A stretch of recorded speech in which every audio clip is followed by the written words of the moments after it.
Welcome to Fintech Daydreaming, the podcast that dives into the world of banking technologies and the ever-changing landscape of fintech companies. We bring you real-life examples from global and local thought leaders, as well as experts working within the financial industry, and seek out the best stories from the front lines of financial services innovation, where dreams of industry pioneers meet reality. Hosted by Paul Krogdahl and Ville Sontu. This is Fintech Daydreaming. Hello, and welcome back to another episode of Fintech Daydreaming. As is always the case, every other episode that we do is an episode done in partnership with our friends at Helsinki Fintech Farm. And with that, as always, this is an episode of Nordic Fintech Highlights, where we take the latest newsletter that has been issued by Helsinki Fintech Farm, looking at the fintech news and banking news of the Nordics. As we are now recording in October, we are going to take a deep dive into the news and highlights from September and share with you 3 of the news articles that we felt was most interesting to us from the September month. I'm Paul Krogdahl. I'm going to be a host this time for this episode, but as always, I can never do this on my own. This is not a one-man thing, and therefore I have with me my good friend, my brother from another mother, my partner in fintech, Ville. Ville, how are you? Well, all things considered, doing good. Again, it's a very busy season happening with all the conferences happening. You heard the episode from Copenhagen the other week. There's also SIBOS that we just recently went to. And on top of that, it's the busiest season during this second half right now, preparing for the end of the year and getting everything sorted before the year end. So yeah, I mean, you might hear from my voice. We're recording Friday late in the afternoon, and I'm hoping that once we get this done, I can rest my voice for a little bit. So let's hope it lasts for the recording at least. And with full transparency here, poor Ville, whose throat is getting more and more croaky. We actually had been talking for half an hour, to which the software suddenly said to me, "Do you want to be recording this?" So we've already done half of this episode, but forgot to hit the record button. So if it feels like we are repeating ourselves, or it sort of comes across like we are repeating ourselves, we are. We already did this. We had a fantastic episode. It sounded so good. It was the best episode we've ever done. Unfortunately, I forgot to hit the record button. So if Ville's voice disappears halfway through this, then it is my fault. But hey, that's life. And as always the case, like I said, this is another episode of Nordic Fintech Highlights. So we've also got with us Janne this time. So Janne, how are you, my friend? I'm very good. And my mailbox just reminded me from an airline company, hey, do you want to continue your booking to Africa or Australia? So that must be a sign that, do something. But work-wise, busy times as well here. A lot of things going on and a lot of course, discussions around AML, but also AI and now stablecoins and cryptos has been again also a lot in the news as well. Yeah, I have to admit, stablecoins seem to have sort of bubbled up like a big volcano. Ville and I were at SIBOS very recently, and whilst there, I was fully expecting that all discussions were going to be around AI and Gen AI. And by the end of SIBOS, I think most of us were running around saying, please do not say stablecoin again. So yes, stablecoin is definitely becoming a hot potato at the moment. Wouldn't you agree, Ville? Absolutely. I think we were joking that it's the Pulp Fiction meme, say stablecoin one more time, because we were quite close to the edge about stablecoins. But it's only a sign of all the activity that's going on. We talked about in our emergency episode a couple of weeks ago about the nine-bank consortium stablecoin, and we said that we don't really see any use cases for stablecoins. And at least I went around, including in my panel discussion in SIBOS, asking, show me the use case. I mean, we know the crypto speculation. We know the fact that you can get access to USD in places where you normally don't. But beyond that, show me the use case.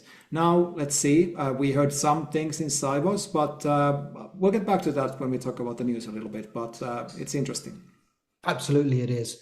And obviously, being that we're going to focus in on news, we will, Janne, give you the mic to share with us the hot news generally and the trends that you saw in September.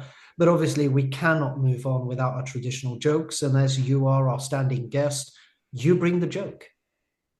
Yes, want to apologize beforehand already for the joke, but why don't ponies use Solana? I know regret what asking you already. Go on. It's not a stable coin. Oh my giddy aunt. Thank you, Janne, and we do apologize to our listeners, but you should be used to our good but bad jokes by now, and they are only going to get worse as we dive deeper and deeper into the barrel to find something to bring out to the surface. Yeah. And also so smart because again, Sol on the token on the Solana chain is not a stablecoin. So yeah, it's all the bad jokes and even good ones are based on truth. But I'm sure that they're going to try and find a way of label it as a stable coin now that all the cool kids and crypto geeks are running around saying that everything has to be a stable coin in the future. But with that, Janne, what was the highlights of September in the Nordics? So yeah, there were a lot of things going on. After August, we were obviously a bit, well, it was a really quiet month. It was almost hard to pick up topics to discuss, but now September was very, very different. Surprisingly, on the funding side, AI was dominating the headlines. So Light raised 30 millions. That's an AI native platform for automating payments, expenses, and reporting. And then another AI company, Predicti, raised 4 million USD, and then Nasdaq invested 11 millions into Puro Earth, which is more ESG data related platform. And then on the M&A side, there happened also quite a few transactions. Also ESG mentioned there, so that's still a topic that's keeping up. And then if we look at the banking side, so Revolut was quite much in the Nordic news. We'll talk about that a bit later. But then also a bunch of news from the more traditional banks. So Danske Bank partnered with FinanceKey, which is a treasury-related fintech.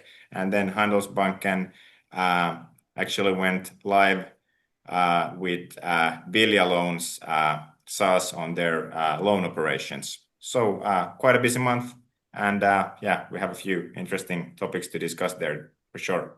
Quite a change to last month when we were, like you said, it was like, what's happening is always this slow, but yeah, this was very different. So good to be back on track. Yeah. The fintechs have woken up again and they're back kicking and screaming.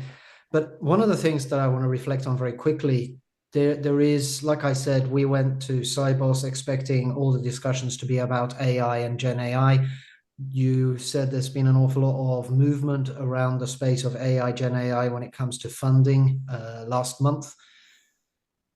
I have a slight recollection back to when blockchain came along and was suddenly the big technology trend, and everybody was running around with blockchain until that bubble sort of died out a little bit.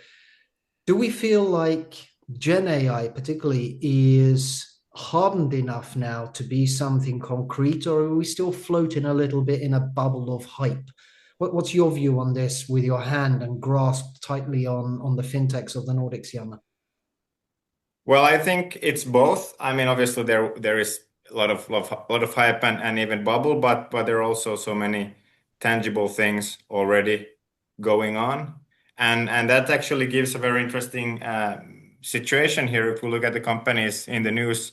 So because there has been SaaS-related fintech companies ramping up for 10 years to become viable solutions for traditional banks. But now at the same time, we see some really like pioneering companies like Klarna kind of getting rid of SaaS. They are building more like AI native things, building their own solutions, ditching the SaaS way of thinking. And meanwhile, the banks are mostly now kind of only entering that phase. So yeah, that's an interesting controversy, and interesting to see if there are some banks who try to kind of jump over the SaaS phase or what will happen here. But without a doubt, there's a lot of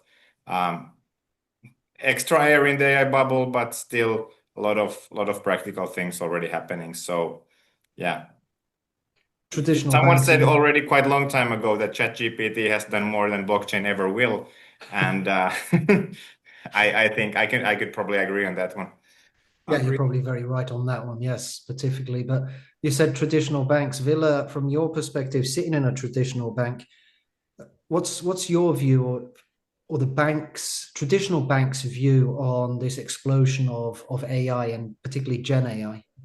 I can speak from my own observations, so I'm not going to talk on behalf of a bank here, but from my own observations, basically two things. So first of all, inside a bank, many people expect the banks to change. Like, the way you interact with the banks will suddenly be just completely AI driven. You're going to see some fantastic AI applications coming through. While that it might be to a certain extent visible through things like chatbots, customer service, and maybe the customer service in general is faster because there are better tools available through AI-driven applications. That might be true, but these are kind of soft things. Many people are saying that the banks are not doing anything because I don't see an AI thing in the front end, because the way AI is being implemented in the bank is mostly through the back end. So what we call is like the bottom-up approach. We look at the day-to-day work happening in banks and how many of those things can be made faster, more efficient, more accurate using AI tools. So implementing those AI tools into day-to-day work inside the bank might sound, and actually is, a very boring application of AI. But if you look at the amount of time saved in the types of activities we have in banks, for example, in terms of research, writing documentation, basically reporting a lot of things, synthesizing large amounts of data into one synthesis in order to have a good structure to report it, for example, forward. For all those things, AI-assisted workflows are so much more faster, and so much more results are actually also so much more accurate and better once it has the kind of human companion element with it. There are many professions where AI is the wrong tool because, first of all, AI, especially in its current form, is a very poor master. If you don't know what you're doing and you're asking the AI for help to guide you through something, you're going to be in a very dodgy area very quickly. But if you're complementing your own work, so basically you already know what you're doing, you just need efficiency so that you're able to kind of get more done through your kind of own throughput. For that, AI-assisted workflows are great. And I think it's going to be interesting to see when, or if ever, we're going to see this as into some kind of a bottom line of a bank in terms of how much, in terms of numbers are we saving, how much more efficient we are. I don't know how that's going to play out. But all I can say is that AI is already having an impact on my day-to-day work in a very good way. There's also so there's also very bad examples, by the way, but not gonna go there. That's always typically related to the things that you give AI too much credibility. You kind of go through too deep into AI and forget about the reality element, and then you're suddenly on the wrong track. But the other example is from my day-to-day life. I actually interacted with a chatbot lately. Among many other banks, I'm a customer of Revolut, and I was trying to get a new card because my fancy metal card was a little bit scratched, so I felt like I need a new one. I talked to the bot, everything went great, they promised me a new card, but then I got the idea, but hey, can I have the new fancy hologram Chrome card instead of the classic metal card? The bot said happily, of course you can. And I was like, fantastic. But then there was an intervention from an actual human saying that, sorry, the bot was hallucinating, so no, you can't have it. So I almost got a kind of a hallucinated card for me, but unfortunately it was stopped at the last minute. But a good example of that you cannot let AI make any decisions if you really want to be accurate. Would that be a binding agreement if the AI promises you free mortgage and so on? But yeah, exactly. Indeed. There's a famous case of that, isn't there, of someone in the US managing to buy a brand new car for $1 or something? Yeah. Right. Yeah. But yes, no, you're absolutely right. And I'm also seeing a growth of the term agentic core banking. coming out, which is this notion of shifting your core banking platforms to an agentic or AI-based future. I think we're going to head in that direction, but I think that that's a lot further down the road than what some people might believe or wish at current state. But I also think you're quite right. It is potentially easier maybe for fintechs to drive investment and funding if they tout capabilities that touch the customers from a banking perspective, rather than helping the banks in the back office, where in reality, most of the savings and benefits for the banks today is actually in using AI and Gen AI in the back office, very much like you said, to help with workflows and existing manual processes. But we digress a little bit. Our focus is really on pulling out some news headlines from the newsletter that was sent out by Helsinki Fintech Farm. And as I'm hosting this episode today, I am going to allow myself to go last with my news article, and I'll throw the honor onto you, Ville, to start.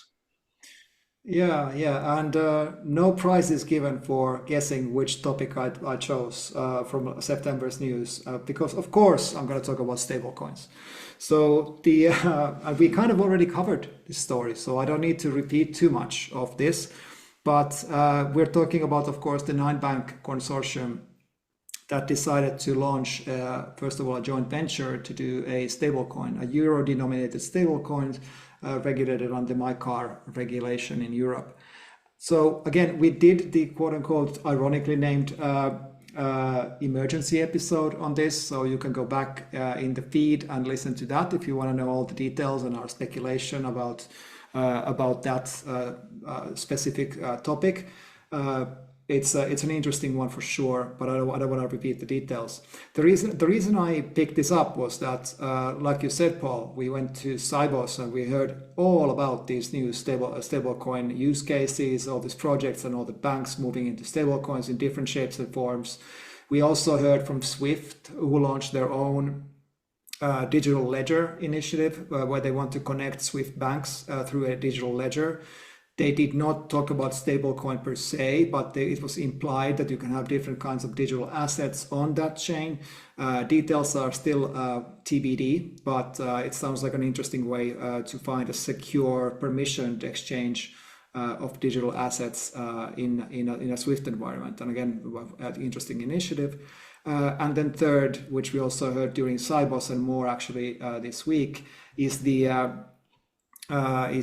launch of major G7 banks, including Goldman, Deutsche Bank, Bank of America, among others, launching not one but 7 stable coins. They're based on the G7 currencies, so there's going to be 7 different currency stable coins launched by this consortium. That's the plan, at least. And it's going to be regulated in 7 different jurisdictions, also based on what the currency is. So they're going to have a Euro MiCAR regulated stablecoin. They're going to have a USD stablecoin regulated in the US. And they will launch this in public permissionless blockchains. And this is interesting.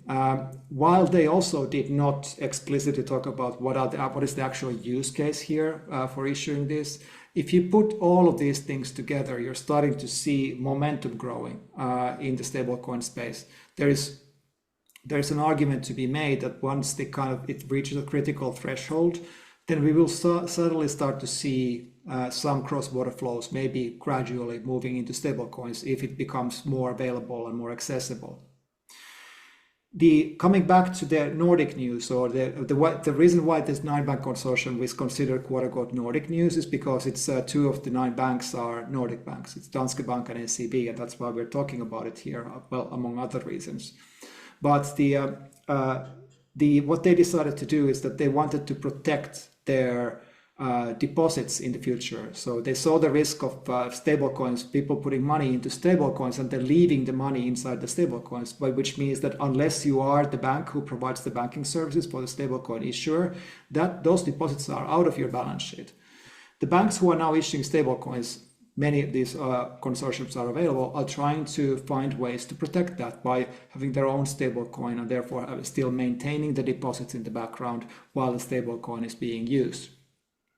But that's only one way to maybe play in this game, because as you remember, we had Tony McLaughlin from Ubix earlier in the season here, and he was talking a lot about these transactional services and FX services potentially by banks for accepting or building acceptance for stablecoins, basically allowing your customers to both send and receive stablecoins under the conditions that you self-define. So you can define that these are the safe addresses, for example, that you can use this, use these stablecoins in. But critically, you don't need to be an issuer. You can also choose to play in the role of a processor, or basically providing custodial services and acceptance services, or call it transactional services for stablecoins.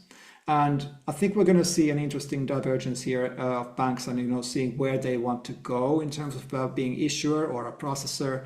But the one thing I'm missing from this triangle still is the actual application beyond just simple settlement for these stablecoins.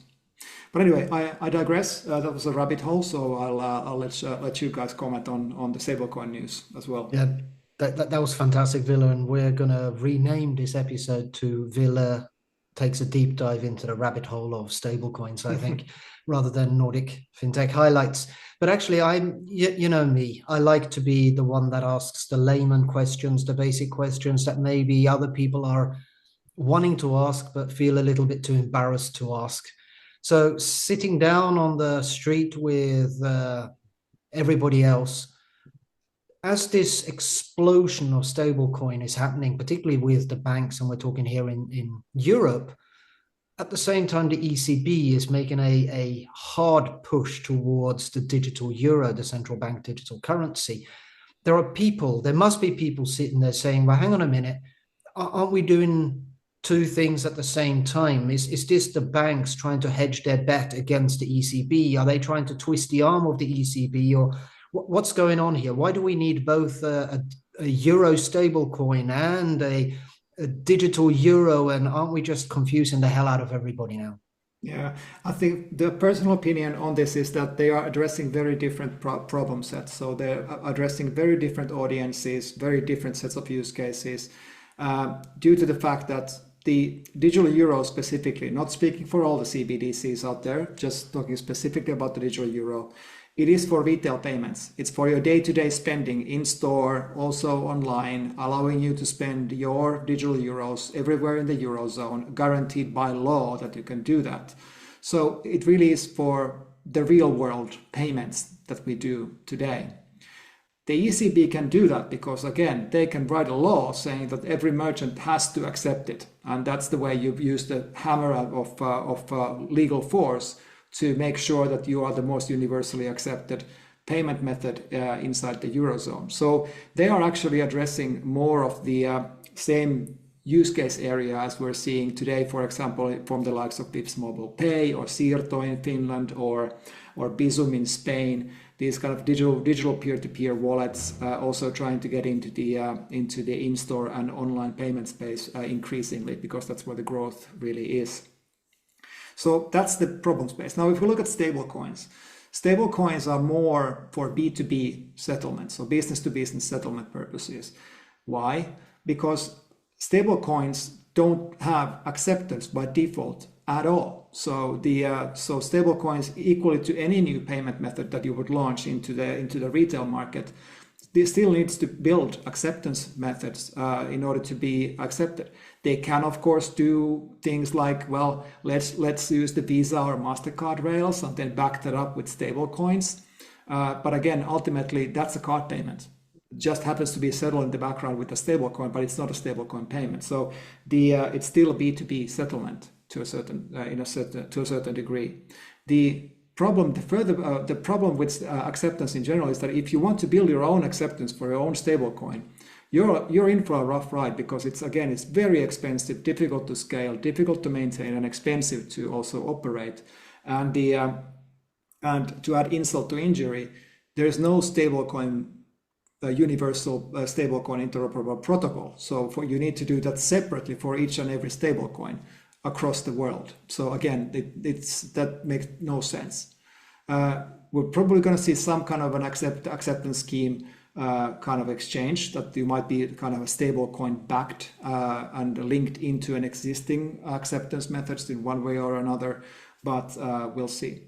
All that to say is that the ECB is addressing a very different use case set compared to the stablecoin world. Fantastic. Personally, you notice I'm sitting on the fence when it comes to stable coins and other digital assets. Very much like you said, still waiting to see the key use cases here and where it's going to bring the most value. I'm not saying that I don't believe in stable coins. I just want to see it become relevant in a specific way where the value is tangible and we can see why it's being used, rather than as a speculative mechanism or mechanics. But for you, Janne, what's your view on this explosion of stablecoins? Yeah, I was maybe a bit surprised that now it happened also in Europe, because traditionally digital currencies have had more popularity, like when it comes to actually payments in more like developing markets where the traditional infrastructure isn't quite up. So therefore there's more demand for some new alternative rails. But now in Europe, traditionally we've been quite authority driven, and there's been a lot of work behind the European payment infrastructure, starting from SEPA payments and so on, and all the APIs and whatever.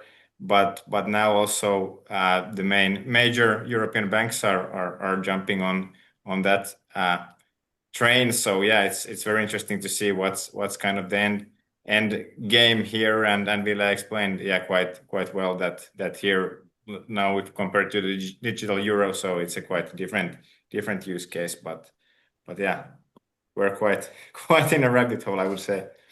Yeah, it remains to be seen whether this is a large case of FOMO or whether there is real value behind this. I will stay on the fence for now, but always happy to be proven wrong and pushed in one direction or another. Moving on, Janne, what news article did you pick up from the newsletter to discuss today? Yes, so there were news about Revolut plans expansion into Sweden, but that was not only Sweden, it was basically everywhere in the Nordics. They announced they're looking for country managers in all the European markets. Also, they're looking to expand, like hire maybe 10 to 20 people in each country, also jumping into the local IBANs, clearing numbers, stuff like that. So it means that they're seriously coming here. And yeah, it's not secret. If you go to LinkedIn, you can find that there are already country managers in Norway, Sweden, Finland that has been hired. Maybe popular names for someone, ex people from Klarna and Mobile Pay and Nordea and MasterCard, so on. But yeah, I think the interesting thing here is that what's going to, happen, because according to Revolut's own numbers, Nordics are a really bad market for them, actually. I think there are some Western European countries which also aren't very favorable for them, but the Nordics have been really difficult. And I think it was maybe more than 8 years ago, I was at the Revolut launch party, actually here in the same building in Finland, where I'm now at Maria, and they had a few country kind of representatives back then, but then they kind of always backed out from pretty much all the Nordic countries, showed up a little bit, but then backed out. But now they're making a big move, and why is that? Why has it been so difficult? I don't know if it's partly because of the behavior of customers. They don't want to adapt new things, or is it the competition? I think that is one thing that in the Nordics, we don't have that many customers who are kind of customers of a really shitty bank that wouldn't even have like a mobile application or so. So Revolut isn't that a wow effect for most of the Nordic customers, what it could be in some other market. But yeah, I could say disclaimer, I'm personally a Revolut user. I found it useful, but then it's hard for me to say from an average person's perspective what is the case. now actually recently, was it this week or last week, I went on YouTube and I saw this very popular YouTuber kind of in a video ad showing that, hey, he's using Revolut nowadays. So they really seem to be playing with high stakes this game. But what do you think? Will they manage to conquer the Nordics this time? I have my opinions. I'll share those at the end. I'll pass over to you, Ville. You already pointed out that you are a metal card holder with Revolut. We all are, actually. Full transparency, we're all Revolut customers here, as well as other banks. But Ville, what do you take from this news? So for the record, I took a step further. I'm actually an Ultra customer. It would be fun to know how many Ultra customers there are in Finland. By the way, if you're listening to Revolut Finland leader, please invite me to all the parties. I know I'm your top 10 customer in Finland. But anyway, I think the barrier to entry into Nordic countries, well, there's two elements playing into it, right? So it's that, first of all, the individual markets are fairly small, given all the kind of other larger markets that you can address only in Europe, let alone the whole world.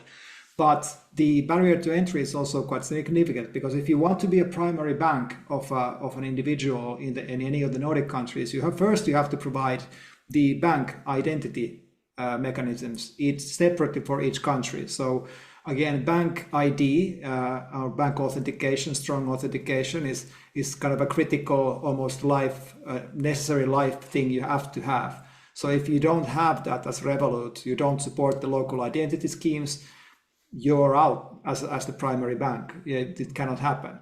Second, of course, the domestic clearing access, so that you're able to get access to e-invoicing, is critical. Many people don't get their paper invoices anymore, and when we talk about e-invoices, these are not PDFs, these are actually invoices delivered straight to your bank. So you have to have access to those infrastructures. All of this amounts to cost. Each Nordic country has their own mechanisms, so you have to do that individually for each country. There's no uniform Nordics here. And the third one is that if you really want to be a primary bank in the retail segment in the Nordic countries, you have to provide house loans, i.e. mortgages. So, and in order to do that, you have to provide that, first of all, with a full banking license, but of course you need to provide it under the conditions, rules, and supervision of the local authorities separately for each and every country. Now, if you get those ticked, and you are again, assuming that they're aiming for the retail segment, then I would say Revolut will be very competitive very fast. I believe that their portfolio of services that they have already built, that are already up and running in Finland and other Nordic countries as well, scaling that will become a very attractive proposition very quickly.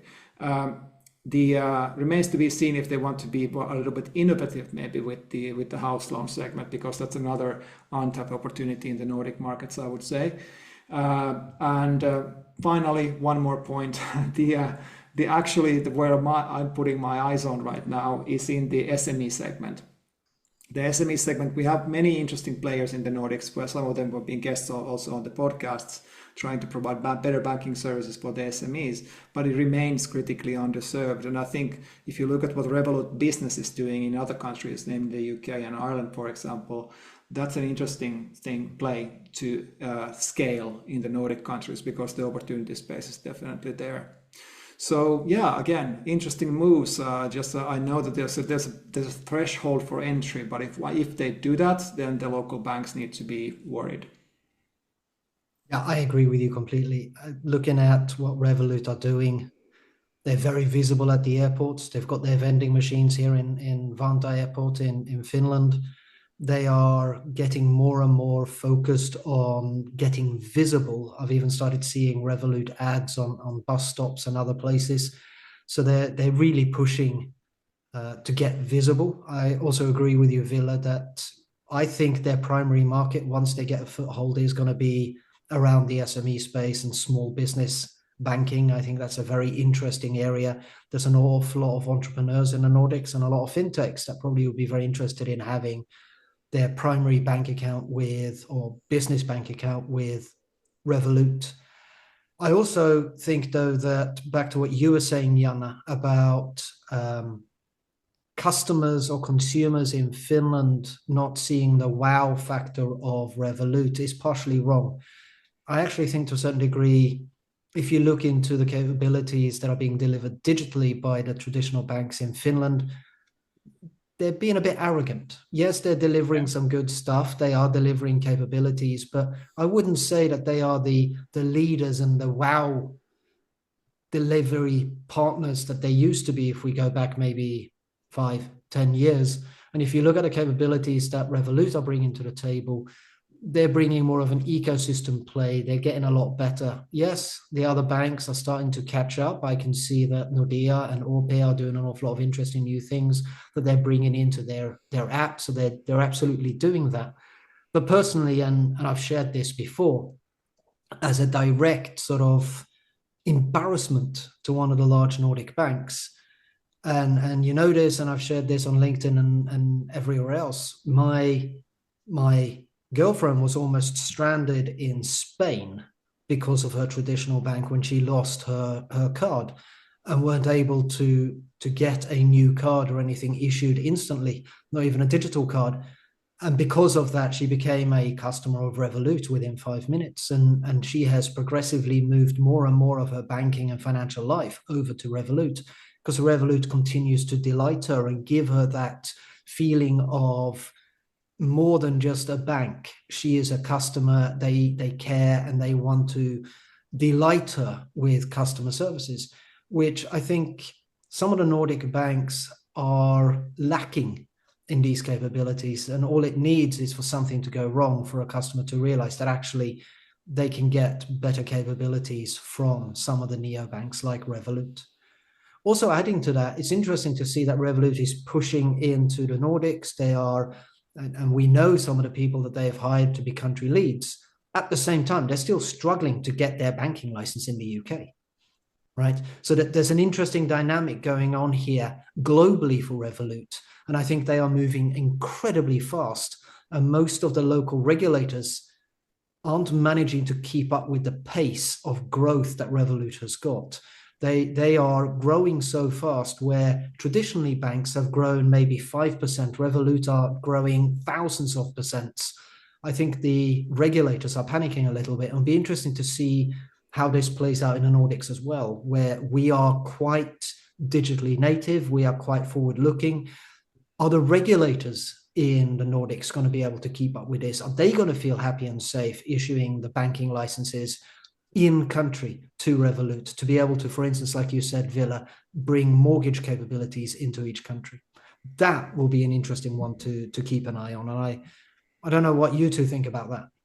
I completely agree. I think the problem with the licenses and the supervision of Revolut is it is the scale. It's like the supervisors are just not equipped to handle anything of that scale and that complexity. And again, there's always two sides to that. So again, Revolut, of course, because they're growing so fast, they have their growth pains as well. As we've read from the news many times, there's been a lot of problems and they've paid a lot of fines as they go along. But I think the broader issue really is that this is a new type of an animal to regulate and supervise. And how can the regulators be sure that they have their arms around the risk that Revolut produces? And I think that's the decision that they're trying to do here, rather than saying that these are bad actors. I think it's more about how do you manage the risk? How do you guarantee that everything is under control as a supervisor? So yeah, it's going to be an interesting challenge for everybody around to monitor.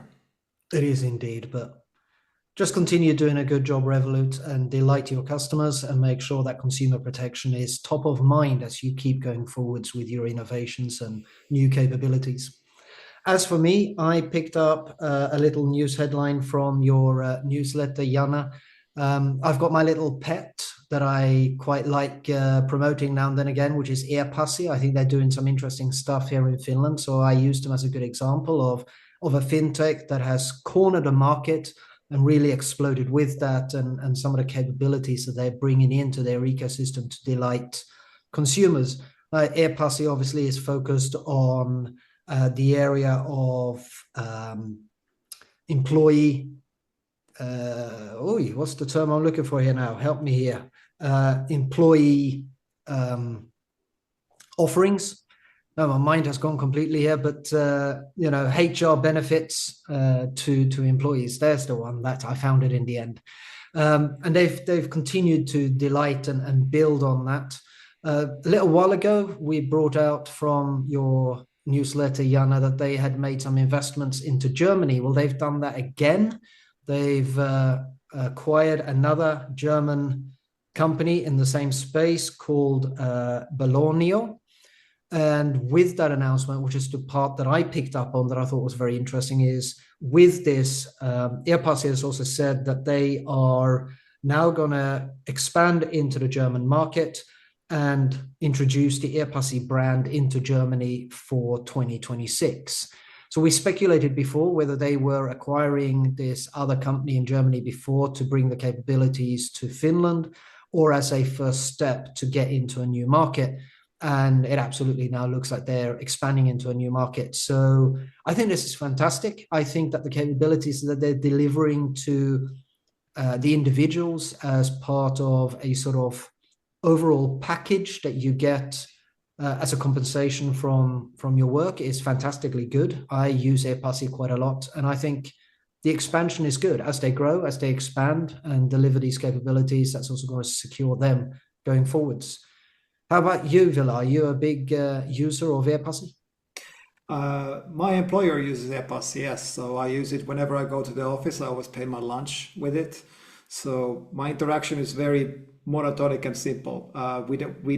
We haven't embedded a lot of these different benefits. We have the you can buy movie tickets or something like that. Don't do that much through ePassi, but yeah, I mean, obviously this is a market that is, well, it's a very established market, employee benefits, and then in order for you to expand, you need to always get to be part of the local schemes, kind of reminiscent of a little bit what we talk about with Revolut, right? So when you go into a new country, you need to be integrated to the local services in order to be relevant in that market. And ePassi, of course, is taking the strategy of now clearly focusing on Germany as the growth market here, and doing moves like this is the only thing you can do if you want to really be relevant there. So yeah, all the best to ePassi. I mean, its growth is always good, and this seems to be a stable market to grow in, actually. Absolutely, yes. Janne, are you an avid user of ePassi? Yeah, I use it occasionally. More I follow how they conquer the world, and I think it's kind of interesting to follow. This is like a textbook example of how to scale a platform. You just need a backup with shit tons of dollars, and then you go to different countries and then you buy the competitors off. It's brutal and simple. It's the easiest way, yes. Land and expand and buy everything that gets in your way. Yeah, absolutely, yes. I actually have to admit that I'm quite a frequent user of ePassi. I know that it comes down to your employers as to how much they are willing to subsidize into the ePassi platform. But for instance, I use it to pay part of my gym membership. And like you said, Ville, you can get tickets and a whole lot of other things, as well as subsidized lunches and meals.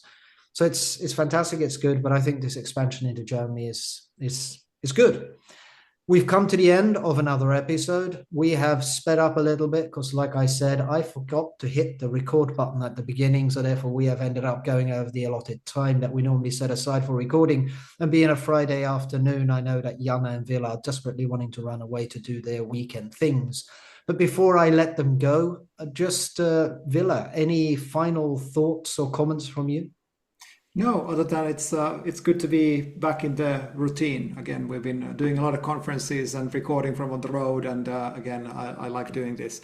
And also want to promote the fact that we have a really interesting lineup of guests for the rest of this season and for the beginning of next season. So stay tuned. We do indeed, and the conferences aren't ending. We are going to be joining Helsinki Fintech Farm for the Nordic Banking Conference coming up towards the end of the year. So with that, Janne, maybe you want to promote that event, and is there anything else that you want to share with our listeners before we close this episode? Yeah, obviously Banking Forum, 4th of December. We have really interesting speakers coming up from all the usual suspect banks, but then also companies like Monzo from UK. And then just a brief mention, Slush is also happening in November in Helsinki, and there will be plenty of fintech side events and evening events and so on. So remember to stay tuned for those also if you're in Helsinki around that time. Absolutely. Slush, the biggest party of the world. It's an interesting event, and I love and hate it at the same time. Yeah, But- I used to call the Slush Week the night between Monday and Friday. Actually, yeah, so. Absolutely, you are correct. From my side, it's been another good episode. Like I said, we'll rename this to Ville's deep dive into the rabbit hole of stablecoins. But until the next time, please do hit that like button if you've enjoyed and you're still with us. Like we always say, do share it with one or two of your colleagues and friends who you think might be interested in listening to us. And leave us a comment. Leave us a thumbs up. Send us a note. Or if you want to join us as a guest in the next season, let us know. Let us know what is your world-changing fintech that you want to talk about in our episodes. We'll be back in 2 weeks' time. Until then, this has been FinTech Daydreaming. This is FinTech Daydreaming.